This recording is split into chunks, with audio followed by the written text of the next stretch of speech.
که تاسو وایئ چې ستاسو دعاګانې دې قبولې شي، نن د جمعې مبارکه شپه ده او ډېر ناشنا اسم اعظم در کوم دله او د شعبان المعظم لومبنۍ جمعه ده محترمه.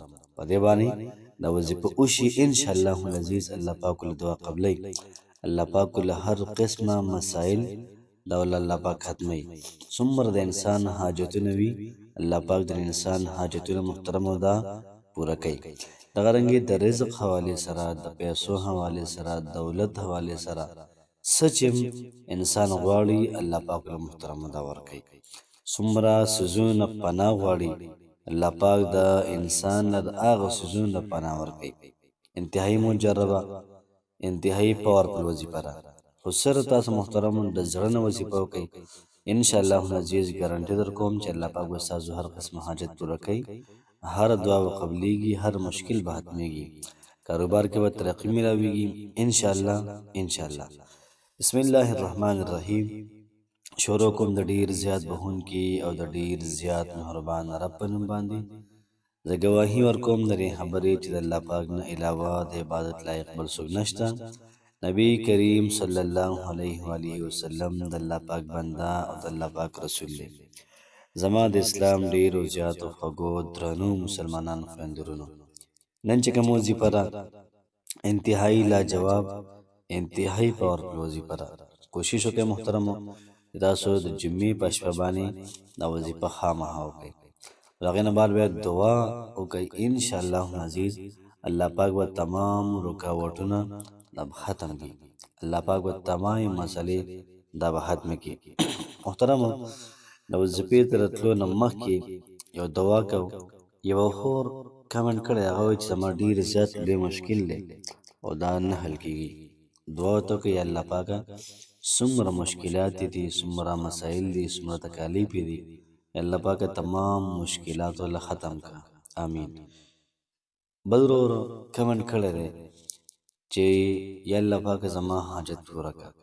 دعا ورته وکړئ یا الله د دې ورور څومره حاجتونه دي، څومره پریشانۍ دي، ټینشن دی، ختم کړه والله او تمام حاجات الله دا پوره کړي آمین. دا بل ورور وایي چې یاره زه سوال کوم چې الله پاک دی ډېر زیات رزق راکړي ماله او دغه رنګې ښه ژوند غواړم او مرګ د شهادت غواړم. الله پاکه چې کم سوالونه د انسان کړي دي، ورور کړي دي کم سوالونه، الله پاکه رزق ول ورکړي، ډېر زیات بهترین رزق ول ورکړي، عمر ول ورکړي، دراز عمر ول ورکړي، بهترین پرسکونه زندګي ول ورکړي او بیا الله پاکه موږ ټول مرګ د شهادت راکړي آمین ثم آمین.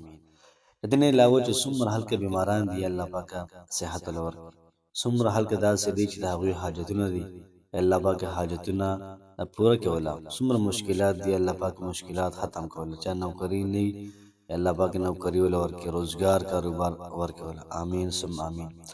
نه چې محترمه کوم وظیفه ده د جمعې د شپې ده، انتهایي مجربه ده، انتهایي پاورفل ده.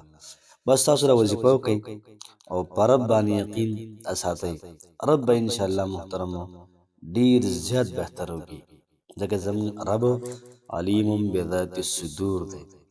په زړونو کې چې کومې خبرې په هغې باندې پوهه دی. چې کله موږ ذکر وکړو حمد و ثنا ووایو د هغې نه بعد باید دعا وکړو انشاءالله ستا ټول کار محترمو دا به دعا کوي.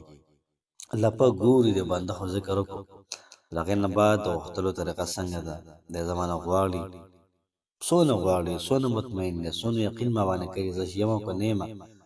بعضې هلکه سره بس مخ باندې لاس راکاږي، لاسونه خواره واره نیولي دعا وکړي خو ډېر زیات اثر پکې نه وي. او بعضې هلکه 2 منټه دعا وکړي، 1 منټه دعا وکړي خو دومره په توجه باندې وکړي، دومره په اتحان باندې وکړي، یو یو لفظ چې یادوي دا ویښتان پرې ودرېږي دومره. کوشش وکړئ وظیفه تاسو د زړه نه وکړئ، ملګرو سره هم شیر کړئ.